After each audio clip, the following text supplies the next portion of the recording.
Hey, everybody. Welcome back to The Collective. We have another fantastic show for you planned out today. Very excited to have Matt rejoining us once again, the average everyday Sunday Matt. If you don't have a Sunday Matt, you guys should find one because he's pretty awesome. Now, while I am making jokes, y'all shouldn't be. Like the show, subscribe to the channel, hit the notification bell, do all that good stuff so you get your emails in the morning whenever we go live, which is, of course, every day. If you have any thoughts, questions, comments, anything at all, by all means, put them up in the comment section and we will engage those directly throughout the show. I am pretty stoked. Matt, are you? We just came off Remembrance Day, so is anybody hungover? No, I'm good, buddy. I don't do that kind of stuff anymore. Neither do I. I had one drink, so Yeah. it's very different. My wife and I were discussing this the other day, or last night, that it kind of shows how I wouldn't say separated from the you and I were talking about this while Shaun was still linking up, but it's not like I'm not in that space anymore where I gotta go to the Remembrance Day ceremony and then start drinking like immediately and then drink all night to get sloppy and then try and deal with the next day, which it's nice. It's a nice feeling. I can wake up at whatever I want and not have to worry about it. Yeah, but did you ever need to? I mean, did you ever need to? Or was it just the same as you walk into the Legion and you know you're going to get a bowl of chili from the ladies and then you're going to start drinking without thinking? I mean, it's almost like blinking and breathing. It happens auto magically. It all gets pattern interrupted once you start thinking about not being a robot. Yes. Yes, that's exactly Okay. it. Yeah, yeah. Just don't be a robot. But it was just I found it fascinating because she was saying that she would usually be she would take the day off. She would make sure that she was able to drive me around because I would go from bar to bar to bar to bar to bar, as one does.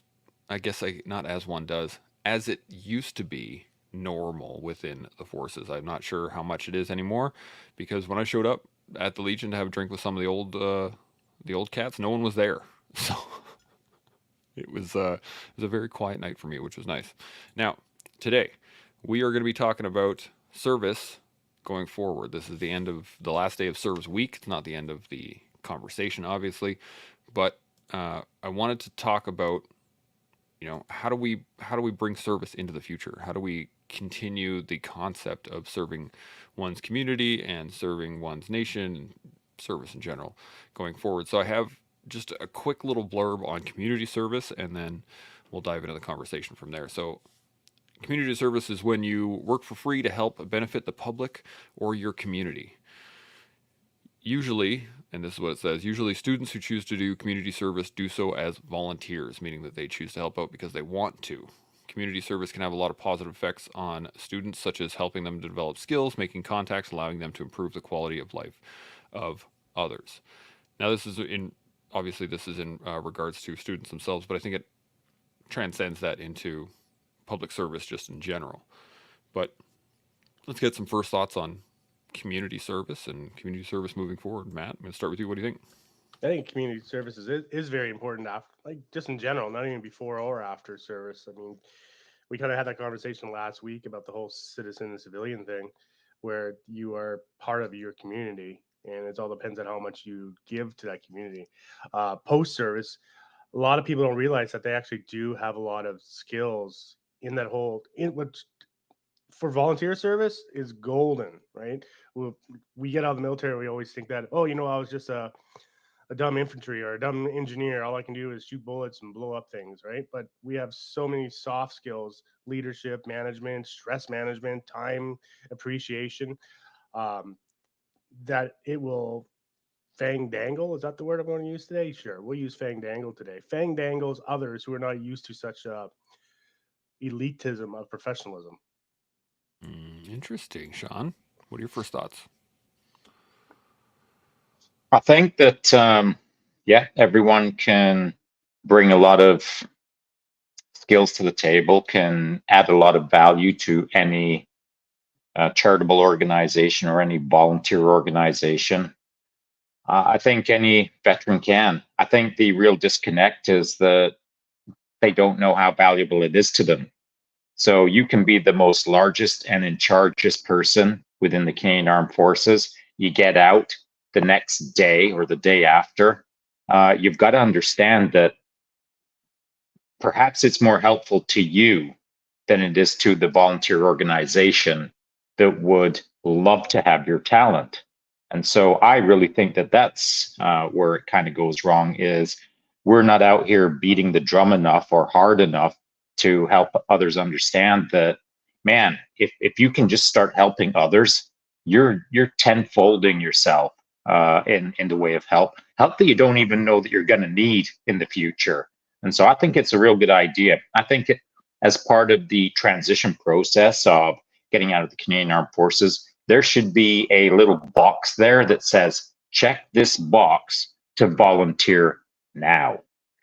I like that. Do you think that perhaps I wonder if it was actually within the exit process to be able to volunteer within the community that you're going into? Because this is one of the other issues that I saw throughout my transition and from others that I've talked to was the sheer distance, the size of Canada in and of itself. So let's say you're from, northern Alberta, let's just say, up in Fort Mac, and you join the military and you get sent to Petawawa, and you've been there out east or out on the Atlantic coast for 10, 15 some odd years. You get out and you get sent back to Fort Mac, and you're going back up north. So I'm wondering, there's kind of a disconnect from that group. So do you think that perhaps by entering into a volunteer organization immediately upon release, that would assist you with the transition? What do you got, Shaun? You got a point? I do. I think that your point is relevant 15 years ago or 10 years ago when you got out, or when I got out, or maybe when Matt got out. Yeah, sure. That makes sense. It's a big country. But guess what? Today, the country is as small as your computer, as small as the phone in your hand. It's as small as technology. And so if you live in the middle of Nowheresville and you want to volunteer for any organization in Canada, well, now that organization is on your phone, it's on your laptop. The connectivity of our modern day is radically different than it was 10 years ago. I'm just simply clarifying that your point was relevant a decade ago, but it is not relevant today. You want to volunteer with someone, and it requires you to do what we're doing right now, like we're doing right now, volunteering. There's this thing called the internet and Zoom and all of the good apps and tools that will allow you to volunteer literally out on the space station or in an igloo or in the middle of a lake. And so I think your point was good to go a decade ago, but it doesn't bear any weight today. No worries.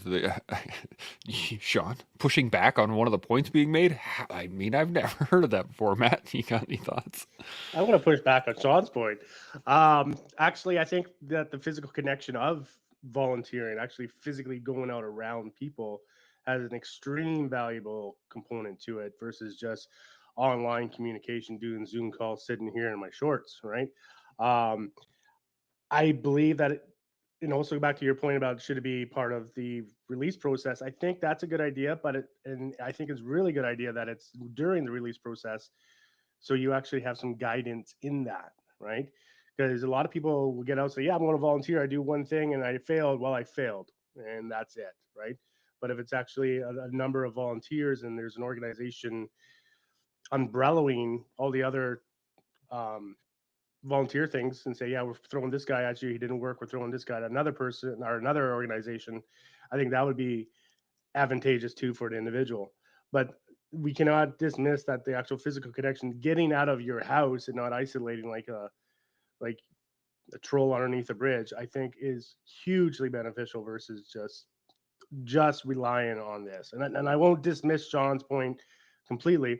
This is valuable. I've done this with people. I've done this part of the health coaching thing on remote back and forth with people, right? So it is a very, very valuable tool. And Shaun is right. I can touch anyone anywhere. Shaun's in prime example right now. But the physical connection, the being out there, coaching hockey and smelling the chlorine on the ice as people are skating by is such an empowering feeling too, is, in being in that moment. That is a great point. There is a lot to be said to the physical realm of actually doing the physically doing the things rather than having them remote. Shaun, what do you got? I agree. I agree. But this is not a binary moment. This is not an either yes or no, on or off, volunteer or don't volunteer. There's levels to the game. It's a sliding scale of volunteerism. I mean, it's Matt's point is relevant in respect to it's better to look someone in the eye as you shake their hand physically and start helping out. But if you're in the middle of a lake, you can still do the same thing virtually. And is it as good as the three-dimensional space? No. But the digital space is still a valuable tool. I mean, I've just done it too many times with too many people to not state the importance of finding any means of communication with someone. So anyone who's stuck in their house right now and looking for a way to improve their life, listen, there's people out there that don't want to leave their house to go to a hockey rink to volunteer. Am I wrong? No, I think you're right. Absolutely. I think I'm right. And so there's you can phase your way into volunteerism. You can phase your way into future service. You can phase your way into the three-dimensional world that maybe is irritating or uncomfortable or confusing or backwards or not a place that you understand. You can phase your way into the three-dimensional space of that larger world outside the Canadian Armed Forces by stepping into it step by step through the digital means. Something is better than nothing. And in this case, digital is something. And so I'm not pushing back on anyone. I'm simply stating that there are ways that anyone, anywhere in the world, can be helpful to other human beings. Yeah, I totally agree on that one. Now, it's actually, I was thinking about the Canadian Forces Transitionary group, the I can't remember the acronym for it right now at the moment, but we signed up for it. The collective signed up for it. We registered nationally with that database. I think that would be a really interesting thing to integrate into the transitionary program, is to actually to then volunteer for the programs that are being set up for it. Like, you just turn it back and help the next person kind of thing. So as you're cycling out, you get to see all of the organizations that are helping transition people out, if that makes any sense. I think that would be a really excellent start point. The question I have for you guys is, yesterday we were talking a bit about the recruiting crisis and, some of the issues that we're dealing with in the service across the board. And I don't mean just the military, but service, I think, in general across Canada is struggling. So, police and fire and EMS, and I've heard stories from all ranks, from all realms of service, that are struggling to get quality people in the door. Let's put it that way. Do you think that this is an issue that, say, like, we can solve? Is that something that we as the people need to change the way the programs are being put together, or where do you guys think we need to start from in terms of developing service as a concept in the next generation? Where do you think we should start? Let's put it that way. Matt, I'm going to come to you first. What do you think? Oh, I don't know about this one, buddy. There's my chair. Sorry, guys. I think there's been a lot of, over the last several years, like, I'm not going to hit on any generation or so, but it's been very focused on me, right? And I think that is the fault of everything. I have this right. I want to be called this. I want to be able to do that. I have the same, you know, opportunity as everyone else, and it's not true. Like, sometimes you don't have the opportunity because you don't fit what's required. The armed forces in general is a very good example of that. If you don't fit University of Service, which is its own hiring thing, you can't serve, plain and simple, right? Like, myself, I'm physically fit. Like, I could go and let's go for a run, let's go attack the local whatever, right? But I can't because they deem that I'm not University of Service fit enough to do it. But with the concept of self versus the group, I think that's been being destroyed over the last several years with a focus on individualism. Um, and even if you see like things that are going on, like I'm not going to mention any of by name the protests or group thinking, right, that's going on. A lot of people are doing that just for themselves, not for the actual group. They want to be able to throw it on their Instagram or their Facebook, their throw up their banners, hey, I support this, or I'm the latest trend, right? It's not really just focusing on actual helping and serving. It's just being the part of the noise and not actual voice in the wind. Yeah, absolutely. I'm in agreement with you as well. Shaun, you got any thoughts on this while you're trying to fix your lighting?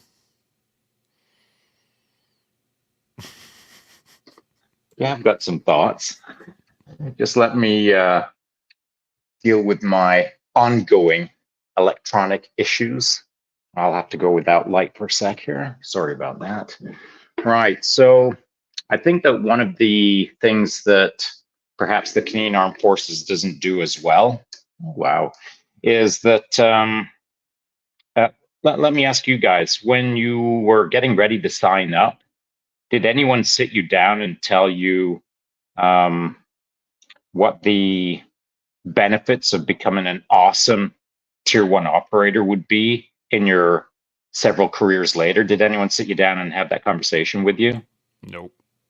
Did anyone ever tell you what you were going to become as an outcome of a process over a decade plus that would allow you to operate in XYZ industries, et cetera? Did anyone brief you guys on that?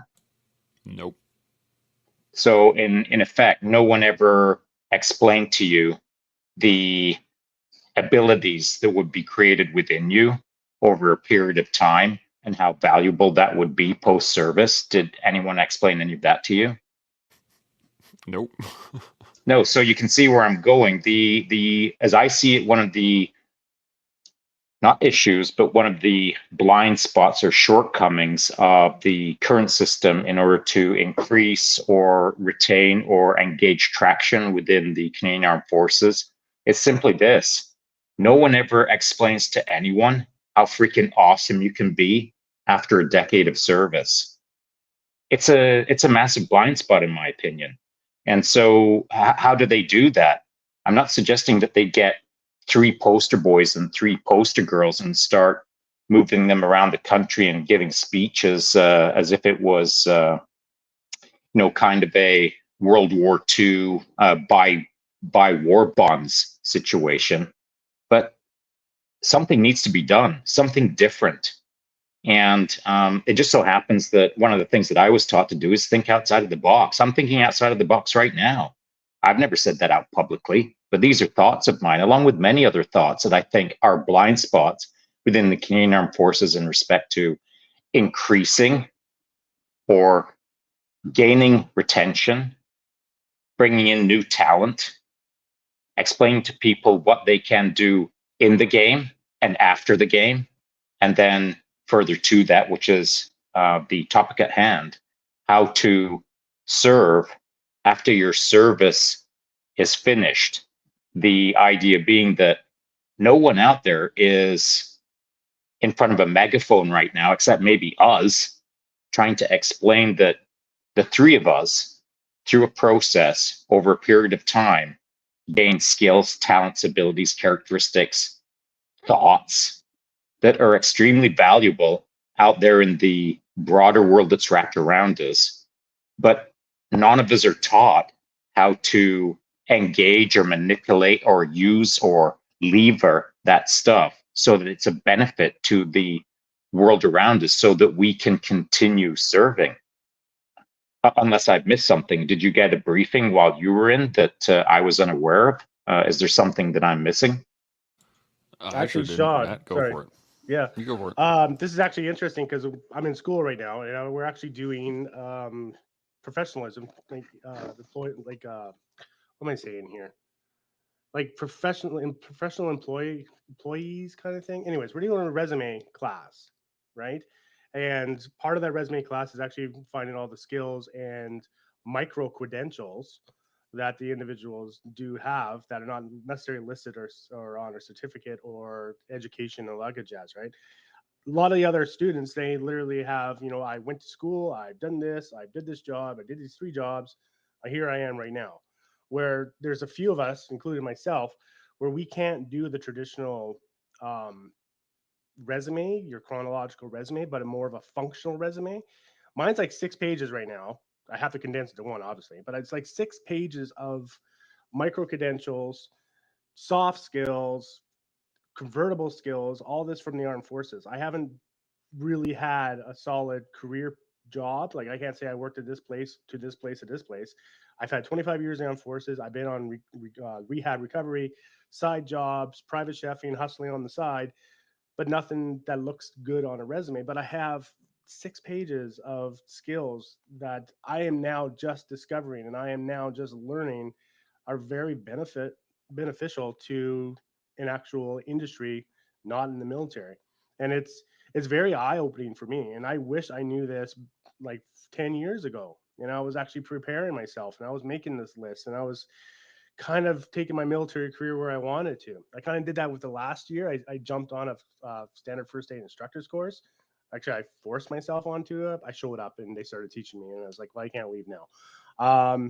And I used that as my exit to get right into volunteering with St. John's Ambulance.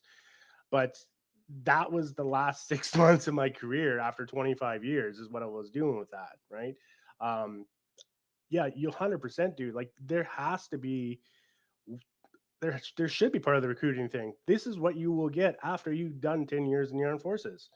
These are the benefits that we don't necessarily have to write down, or you don't have this fancy paper, but this is what you will be able to do. And this is why employers will be hiring you over someone else, because you can live in an Arctic tent at -40, extreme weather situations. There, check mark, right? Soft skill, right? It needs to be sold to individuals that want to join the armed forces of what they can do after the fact and how they can employ all these micro credentials. Yeah, I remember when I was first getting in, the onus was actually on me to gain information rather than the recruiters pushing information to me, which I thought was interesting at the time, because when they asked me, what do you want to do within the military, write down your preferences, et cetera, et cetera. I wrote down that I wanted to be an engineer, and they're like, "Are you sure? Are you sure? Have you done the research? Have you watched the videos?" And I remember the videos back in the early 2000s were I think they were taken in the 90s. Like it was still like a generation from prior, talking about all the things that they were doing within that trade. And it brings up this thought of, I don't know if you guys watched the movie Born on the 4th of July. It's a Tom Cruise movie from back in the day. And I remember a scene in that of having the Marines standing there at the school as a recruiting process, but they were standing up on the stage talking about what it took to be a Marine, but then what you gained from it. Not just like, yeah, you're going to be up at 6 o'clock in the morning and you're going to be doing PT and you're going to be blah, blah, blah, blah. It was, this is going to turn you into a man. You're going to be able to adapt and overcome. You're going to be able to, et cetera, et cetera, et cetera, et cetera, et cetera. And it was more along the lines of the skills that you were going to pick up while you were in. And I never saw that before I was in the military, during the time in my military, or during the time of military service, and even afterwards. This is one of the struggles I think that we all have. I can't say we all have, but many of us struggle with, is timings is a normal thing for us, right? You make your timings. It's pretty simple. You show up 15 minutes prior to when you're supposed to be there. Easy, but everybody does it. So when you see somebody that's late or see a person that isn't following along, that is it's an immediate action, right? A sergeant or a senior NCO is going to come over and deal with that particular guy who's late.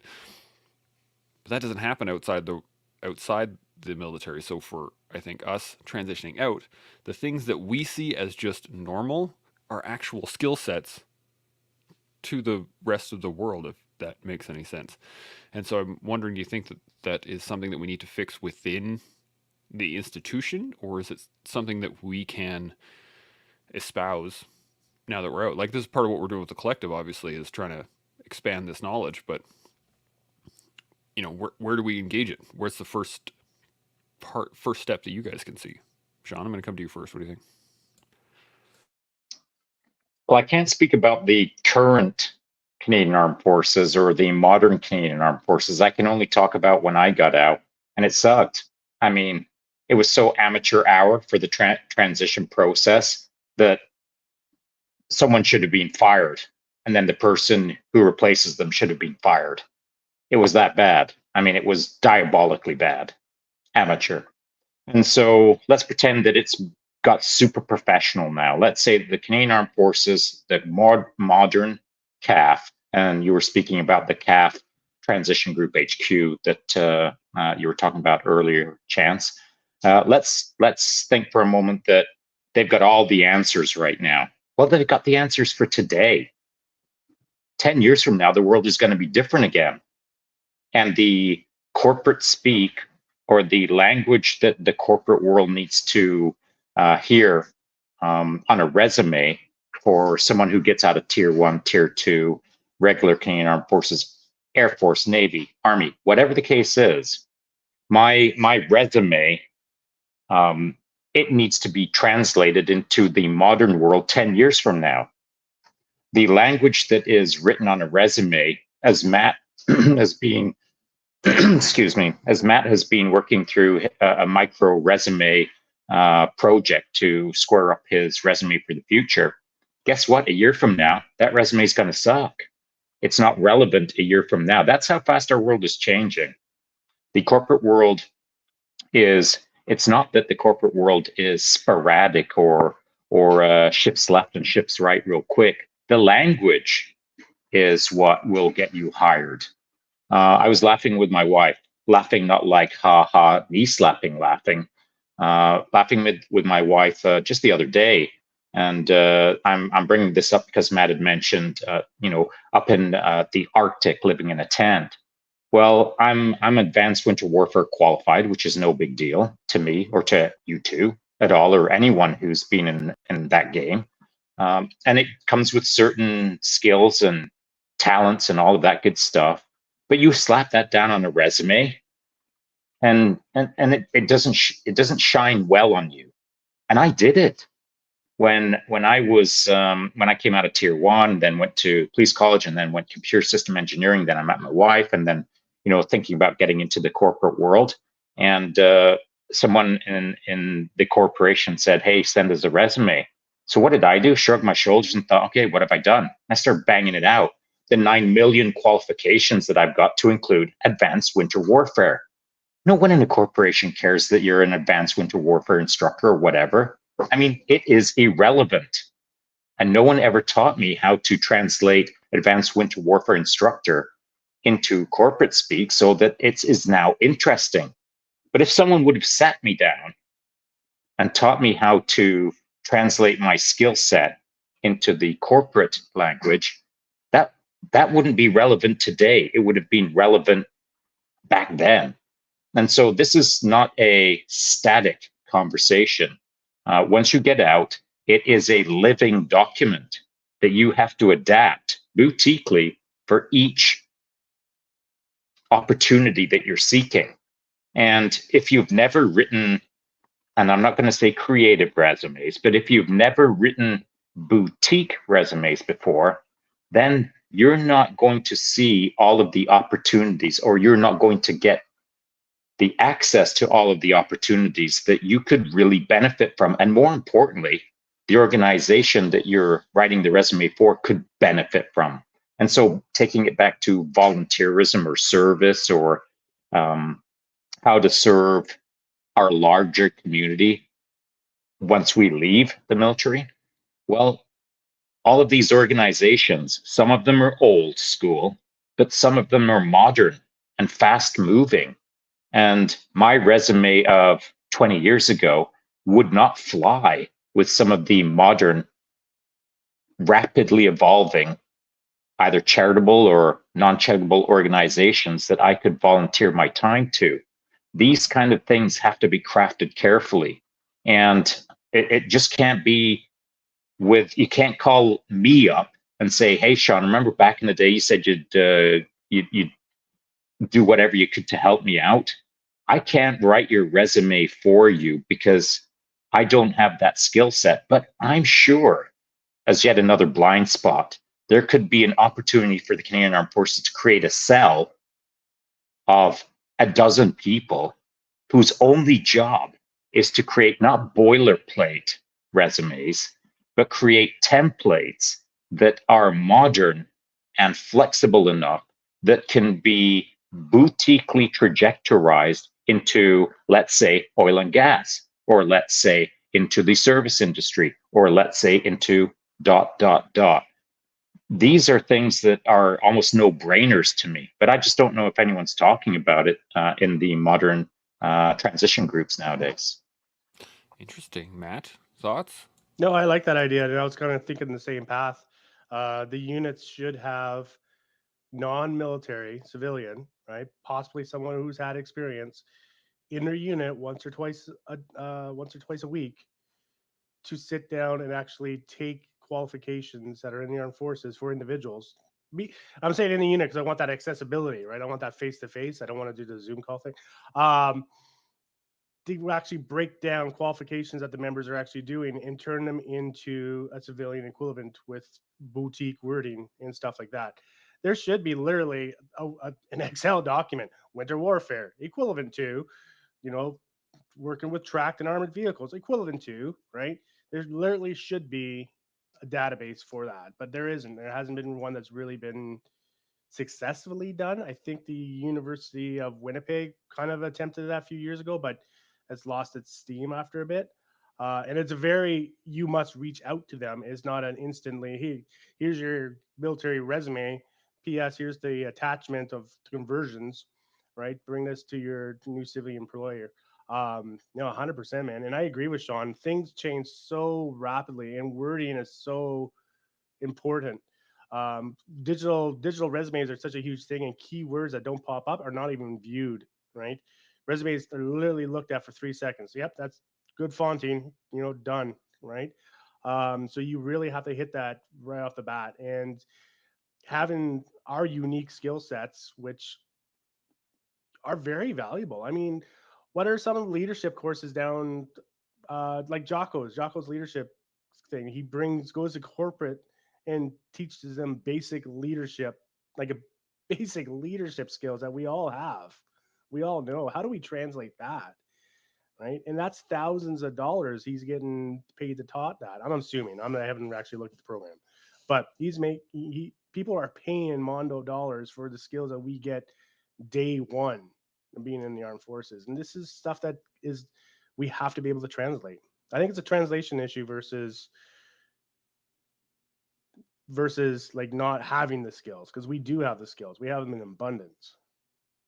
Yeah. This is what clicked in my head as you guys were talking about this, is the fact that Shaun, we had a conversation on succession planning a little while ago, and what's clicked in my head is that I don't think there's an understanding when you get into the military that you're going to get out at some point. Right? Like there's just a consistent, like, you're here until you're not, and there's no other thought beyond that. It is, and I think that is the key that we need to look at, is that once you enter into the military, you should be being the recruit should be being taught that you will be leaving at some point, regardless of if it's 20, 30 years worth of service. Great, there is going to be an end date to the time in, and this is the thing that I don't think we're teaching or even conceptualizing once you first step into the military. And to your point that you made with succession planning, is that day one, it should be a consideration of, man, you're going to get out at some point. And I think that would at least assist with the retention system, or with the retention issue, because instead of trying to, like, nails and chalkboard, just trying to hold on to people, it would be an understanding that, okay, yeah, people leave, new people come in, new people, and like there's this cycle that I think is forgotten about, or maybe willfully ignored, just to try and maintain the pace of what it is, the forces do. And this is another issue, is the fact that the pace within the military is rapid. much more rapid than I think in the civilian world.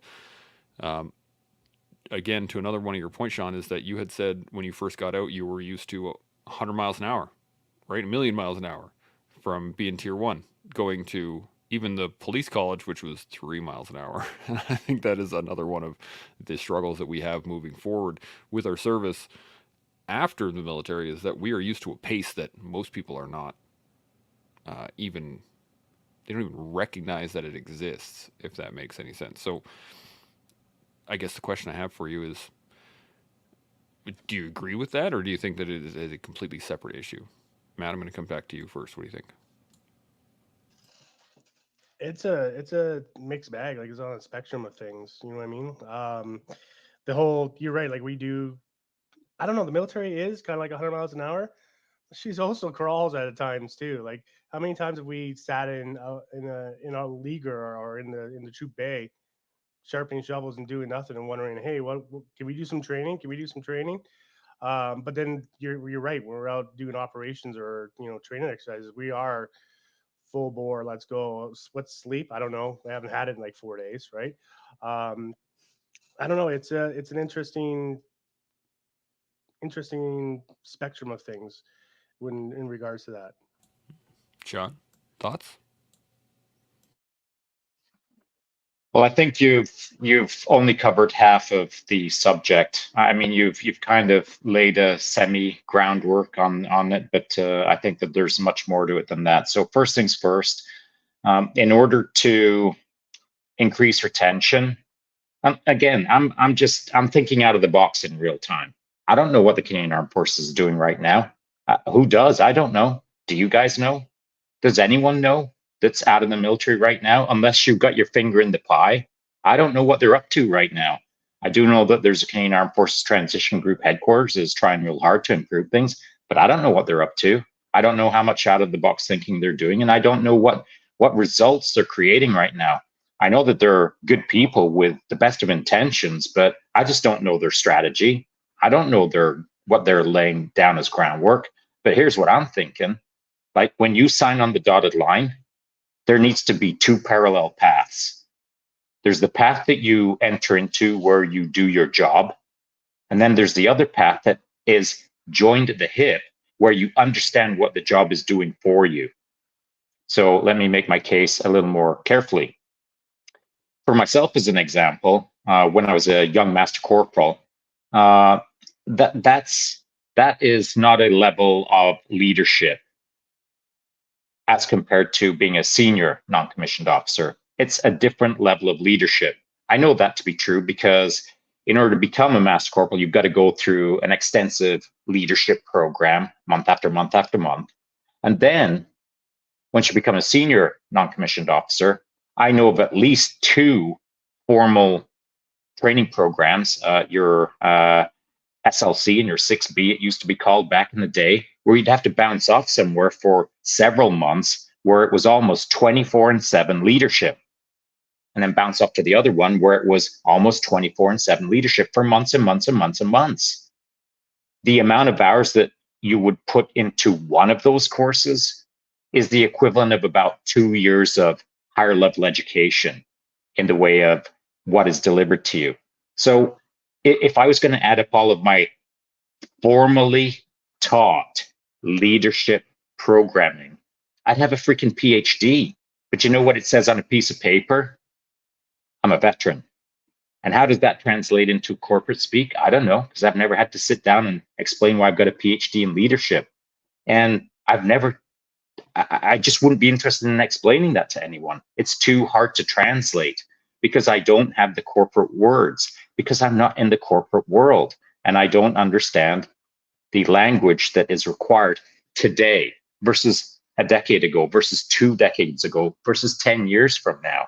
And so I feel that, and again, this is real-time out of the box thinking, there should be 2 parallel paths. And here's why. Because when you're a Master Corporal and you're starting to think about, well, this is kind of one-dimensional, I need 3-dimensional. Someone can step up to you and say, hey man, stick around for a little bit because I'm going to put you on a senior leadership course. And here's what it's going to provide to you.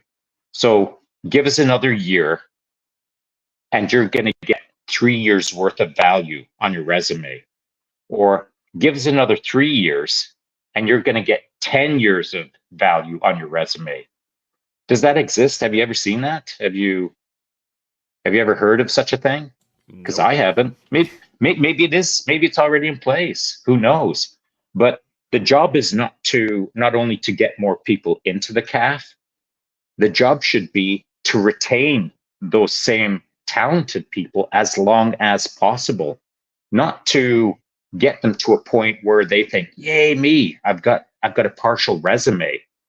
It should be, "Yay me! I've got a partial resume, but this guy says if I stick around for another 2 years, this is what I'm going to gain from this once I move out as a more three-dimensional leader, a more three-dimensional can meet my timings, more three-dimensional XYZ.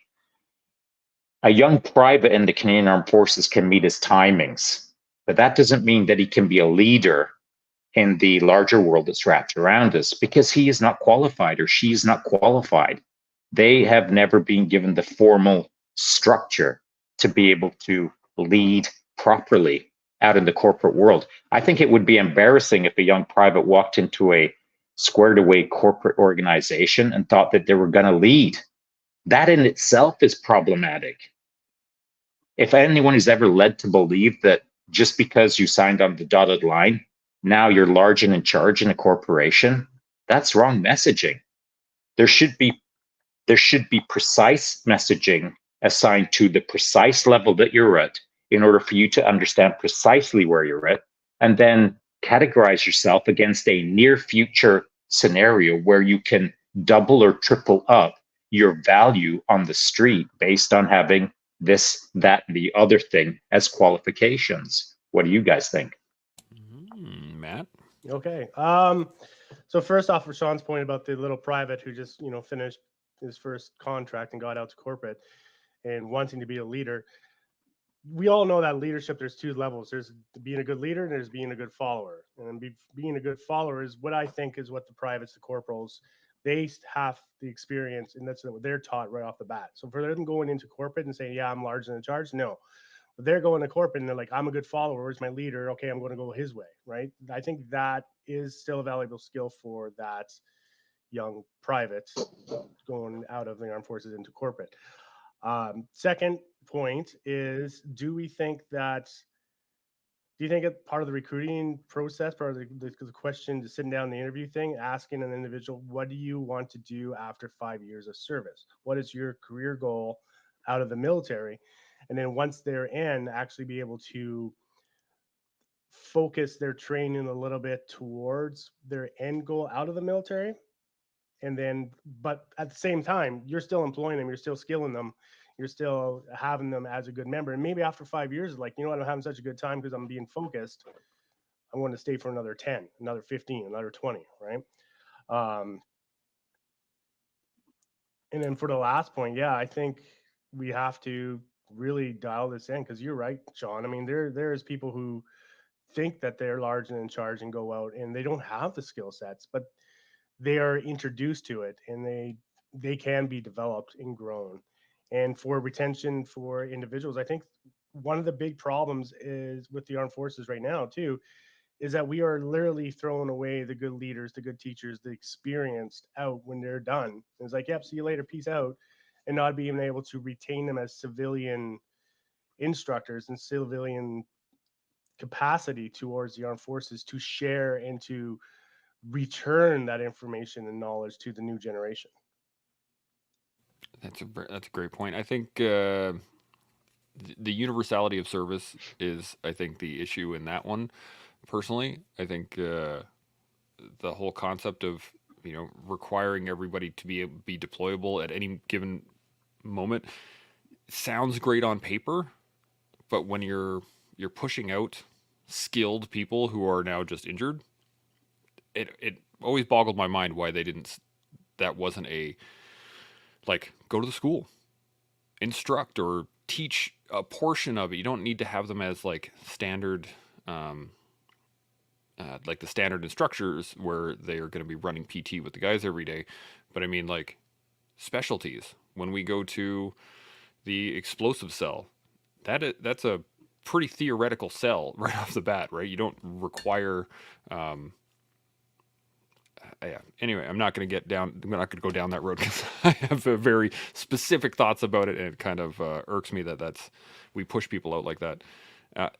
Now, to the point though, it's been almost 20 years since I got in, right? So, and I've been out for longer than I ever served within the military now. So, my experience is very limited, and I am separated from what is going on with the military community.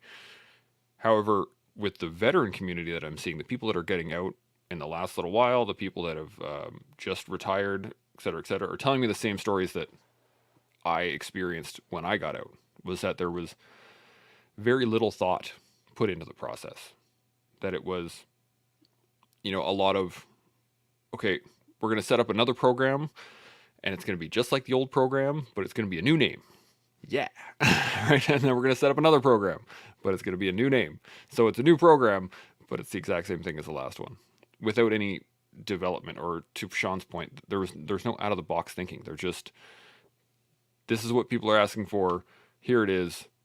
Again, no thought, just bam, smash it out to whoever is doing the work. I really think that the struggle is the fact that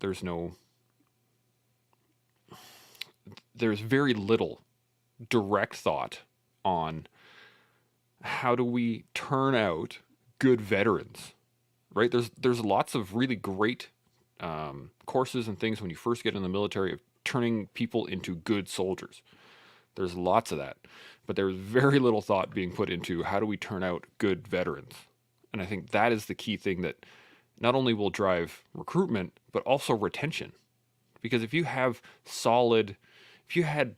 100 Shauns, right? People who have lived lives within the military, done some things, got out, done some more things, excelled at different areas within their life consistently, that looks good on the Canadian Forces. And if you had 100 of them, 200 of them, which there are lots of veterans out there that could serve as poster boys, for lack of a better term, Shaun, I know you don't like being a poster boy, but that would then, I think, increase the recruitment, because people would see, like, man, look at the skills that guy got. Look at all the things he was able to do. Look at the da-da-da-da-da. Versus consistently hearing about, veterans that are struggling and another veteran suicide or another, like, and this goes across just not even military. I'm talking police and fire and EMS. There's this kind of a narrative going around of how much everyone's struggling, rather than the narrative like, pick yourself up and let's get to work. There's stuff to do. Shaun, thoughts? Yeah, I think you're generally right, Chance. There's probably, I don't know, 200, 400, 900 guys and girls like me. I don't know what the number is, but this is a number I do know. I get contacted on the regular saying, "Dear Mr. Taylor, I'm 17 years old. When I grow up, I want to be you." And I'm paraphrasing, and I know that sounds dumb. Usually it's a really long conversation as they type out into my DMs. That's generally what they're saying. And what they're seeing is the outcome of a lot of careers and a lot of mistakes and a lot of grind and a lot of stupidity on my behalf. But at the end of the day, I've turned out not too bad. And it's appealing to certain members within the Canadian Armed Forces, or more correctly, certain members in our Canadian population who want to enter into the Canadian Armed Forces to be kind of like me. I mean, I would have wanted to be me when I was a young kid before I joined the military, but I didn't exist. And I didn't know that it was possible. And so I think that here's what I would do. Again, thinking outside of the box. So I don't want a job. I don't want to be hired by anyone, but the Canadian Armed Forces should hire me at $10,000 a month to bounce around and try to be helpful somehow. Give me a month to sit on this problem, start thinking outside of the box, and let me go kick its ass. And not just me, a team of 4 people. I think I've actually said it in a live podcast, did I not? I think perhaps we've talked about this before, yeah. That's right. I said, give me a week and I'll figure this thing out. And it'll probably look like this. I'll need someone from the Army, Air Force, Navy, and it needs to represent junior, senior NCO, and an officer. Let me make my own team and let me bounce. Give me a budget and I'll go figure things out. And not just a 4-person team. Create 10 4-person teams. So what? It costs some money. Do you know what the payback on that is? Just a freaking positive message that someone is actually getting something done out there. Someone cares enough to spend some money to go and try to make changes that are positive. I mean, the troops would love it. I would love it. I would love the idea that something is being done to change things, not just a version 97 of the PowerPoint presentation for the 1960s. It's, I don't know. Again, maybe the modern army has completely changed and I'm missing the boat on this one. But if I'm led to believe what I hear every single freaking week, just as you have, Chance, probably just as you have, Matt, that nothing has changed. It's the same old, same old. It's the same old struggles. It's the same old nonsense. It's the same old PowerPoint. It's the same old program that's been renamed 97 times and nothing is being done. And I think there's a certain amount of decades that go by where everyone just shrugs their shoulders and are exceedingly disappointed with the absolute lack of support once you transition out. Now, again, I'm not throwing the transition process under the bus completely, because I am led to believe that the Canadian Armed Forces Transition Group HQ is trying to change things. I hope they do. I really, really hope they do. But to date, based on what I hear and based on what I experienced, it's diabolically bad, poorly run. It is not imaginative. It is not modern. It is an old way of thinking, trying to operate in a modern world, and it's failing dismally. Yeah, 100%. Matt, you got any thoughts? Just one, how Shaun was talking about his 1960s, exit videos. When I was actually recruiting for the reserves here, I made a document, right, with the different units and blah blah blah blah blah, all that good stuff. Contact me here now. This was back in 2014-ish, right? I went to the Fan Expo here in Edmonton back in September.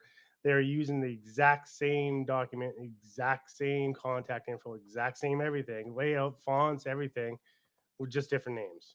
That's so yeah, there is no change going on, and that is very, very sad to see that the same speech, same words. Hey, have you thought about joining? Do you hear? No, man. Like let's talk something different. Let's talk something that's more valuable for an individual versus just the repeated cookie cutter templated speech that was brought to you 10 years ago. Exactly, I agree with Shaun. There should be its own little entity, I'm going to say, bouncing around the countries. I'm going to say, do the states too, do Canada, do everywhere. Everyone should be doing this, going around and telling people, there's life after service. This is what you're going to gain from service. This is how you can employ it, and this is how to be a kick-ass Shaun Taylor. Yeah, it's interesting. The picture in my mind of this little group is like a USO show, like from back at the dude. Right? It's precisely it. That's why I said war bonds. I mean, it is a USO show without the spit and polish and the F-16s flying in the background. I mean, the budget would constrain some of the magnificence of the show, but I truly believe that it requires small teams of veterans who have not credentials, but have success stories behind them. I'm not saying that I'm successful. I'm just saying that I managed to do a few things, and it just so happens that people are keen to kind of walk those footsteps. And so why wouldn't the Canadian Armed Forces engage in veterans who have some success stories? My success story is almost insignificant compared to some of the veteran success stories out there that I've heard from some former tier one operators, and some of the, and not just tier one, of course. I keep throwing that term out there because that's why I get hit a lot in my DMs by young guys who just want to live that life. But there's many other veterans. I can think of geez, a dozen PPCLI veterans that I know personally who I think are far more successful in their stories than my little story. So, if I was putting a team together, it'd probably just be my bro hemos that are just kicking ass on the regular, on the daily as veterans. And, one of the guys that I would probably throw on the team is freaking Tim Turner. Because that guy, he walks into a room and he doesn't have to say a freaking thing. Eyes are on the prize. He's established. He's a perfect representation of what a veteran can become. He commands respect, doesn't demand it. He gains respect through his actions. He knows how to talk to the troops. He knows how to play the game, not a fake game, but the right game in order to encourage not just more people joining the Canadian Armed Forces who want to be like us, the three of us. He knows how to do that well, but he also knows how to intercommunicate with the institution called the Canadian Armed Forces and a guy like me. I would need a middle manager because I'm a handful sometimes. And so I would probably need someone to slow my roll or someone to rein in the horse, as it were, the freaking stallion that just wants to run faster than anyone else can, including myself. And so these kind of teams, these mobile strike force teams, would have to be carefully crafted. And I would want to craft it so that it's set up for maximum success based on the mission parameters that are given to me that would allow the team to, kick that ass.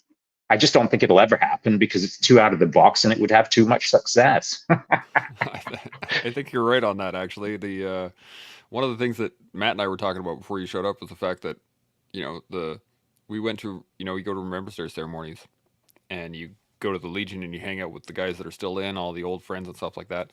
And for at least Matt and I, we were saying that, the guys haven't changed. They're the same people that they were 10 years ago, 15 years ago, 20 years ago when we stopped, when we left. And I think that's the challenge, is that the people, as you said, the people within the system are just in the system. They're not looking to change the system, they're just in it.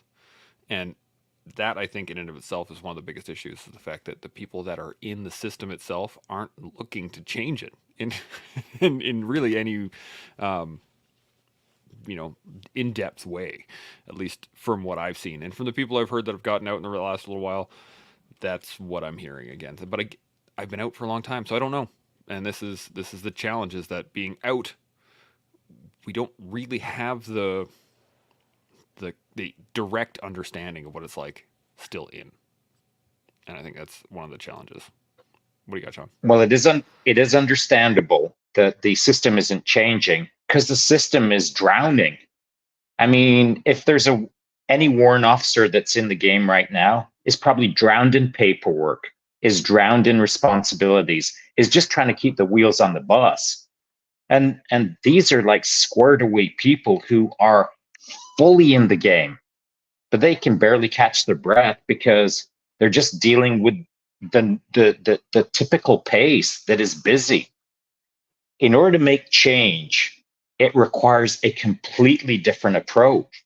And you can't do a completely different approach if you're already 11 out of 10 looking after your platoon that's a handful, or your company that's a handful, or your battalion that's a handful. The leadership that could create change has so many balls up in the air right now. They're probably drowning in balls. And so, it would require a strike force team, is all I'm going to say. Yeah. Sorry, I just couldn't help but laugh. Drowning in balls. It sounds like the military 100%. Matt, you got any thoughts on this? No, I agree with Shaun. I mean, the leadership right now is struggling with all the little tiny details and the massive paperwork they have in front of them. And then you're right, this strike team that you're proposing, and I'm going to even bring my proposal in there, having that career manager, civilian career manager, veteran bouncing around the units. I think that would take a lot of pressure off the leadership so they can get those wheels back on the bus. They can start being able to put it onto a 3-point turn and make it happen the way it's supposed to be.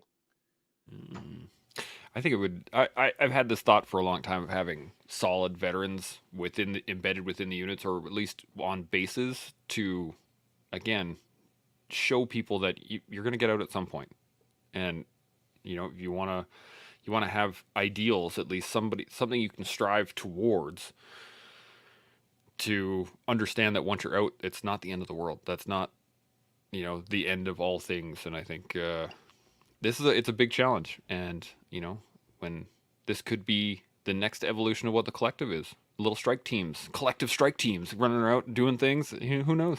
Things could change rapidly. What do you got, Shaun? Well, I do know because I thought about it before the collective existed. People are asking me to try to figure this thing out. And I'm not a one-dimensional thinker. I've already had this idea last year. It's just that I don't talk about all my ideas. Why? And here's why I don't. Because someone who would be required to pull the trigger on initiating a strike force is too buried in paperwork to get new paperwork, to get new initiatives going that are going to move the needle. The system is bogged down with old thought, and I just don't see it changing. I just don't see a new budget occurring. I just don't see anyone that excited about getting the troops excited again. It's business as usual, and there's no incentive to change business as usual as I see it. And so these are great ideas. We could throw ideas around all day long, and some of them would be good and some of them would suck, but it doesn't matter because it's a theoretical discussion as I see it. You are 100% correct on that. Matt, you got a thought on it at all? Yeah, but I think we're doing it right here, right now. That's the thing. Like the collective is this could be the solution in a way, or the starting point for the solution, right? We're sharing ideas, we're sharing our experiences as veterans out of the armed forces, continuing on service, continuing on in our new environments, I want to say, our communities. And I think exposure to this kind of camaraderie, this collective, is 1,000% advantageous to members in and out of the armed forces. So yeah, I think we are doing our strike team in a way, going back to Shaun's initial point, embracing the world with technology. We are running around right now, max guns, let's go. This is what we can do. Follow us. I agree 100% that we are doing that. But yeah, paperwork and hard pivots is a different thing altogether too. Yeah, I'm just picturing the poor warrant who gets another stack of paperwork on his desk. Fix this. I'm looking at the sergeant major that's getting sent these collective videos. Like, who are these guys? How are they? They're like, well, yeah, there's lots, and this is, as you said, Shaun, this is a theoretical construct. We're gonna keep doing this. First off, we're gonna keep doing the collective. We're gonna keep pushing the pace on betterment in general, and we'll see where it takes us, because who knows what the future holds, but we're going to keep smashing things out. So do appreciate the conversation. This has been really not only enlightening, I think, but it allows a lot of spitballing, and we've come up with some really great ideas. Now we just need to take action and fix the problems within the Canadian Armed Forces. We'll see if that ever shows up. Yeah, exactly. So any final thoughts? Anything at all before we shut it down for the day? Matt, anything still rattle around? no, I think we're good. I do. When you do get out, don't get isolated. That's my biggest thing. Make sure that you are connecting with some of your veterans, but don't be like, oh, I wish I could be with you still. Seek out other opportunities. Learn that you do have skills that you can bring with you, and you can dominate most industries with just your basic leadership, basic timings, basic personality that you developed in the armed forces. Absolutely. Shaun, final thoughts? Yeah, I agree. I just don't. There's not much of a beacon of hope for the institution called the Canadian Armed Forces improving the transition process in the near future. And so I love the institution, man. We're doing this because I love the institution. You guys are doing this because you love the institution. We want better for serving members. We want better for veterans. Randy Turner said it the other day. Let's freaking go. Let's go. let's freaking pick up the pace and let's cause change. And so if the institution is going to move like a glacial iceberg, we gotta improvise, adapt, and overcome and set a velocity that actually does create change. It's unfortunately it's change that isn't at the same scale as if we were embedded within the institution to really move the needle. So, I guess I have to be satisfied with the fact that it's going to take a while to create scale change. And for now, we'll just keep on chipping away at that iceberg until it's freaking melted. Yep. This is it. Picturing, I don't know why I was picturing this, but I was like, just like climate change, we're gonna create a greenhouse effect on the glacier that is the Canadian Armed Forces, right? And we're just gonna make slowly, over time, methodically, pick it apart and make sure that it is able to move again. I really do appreciate the conversation, guys. This has been awesome. I can't really add a whole lot to this because I think we hit a lot of these points, but consistently learn, consistently build, and you will consistently grow. And you can do that with us here on the Collective every day. Chimo.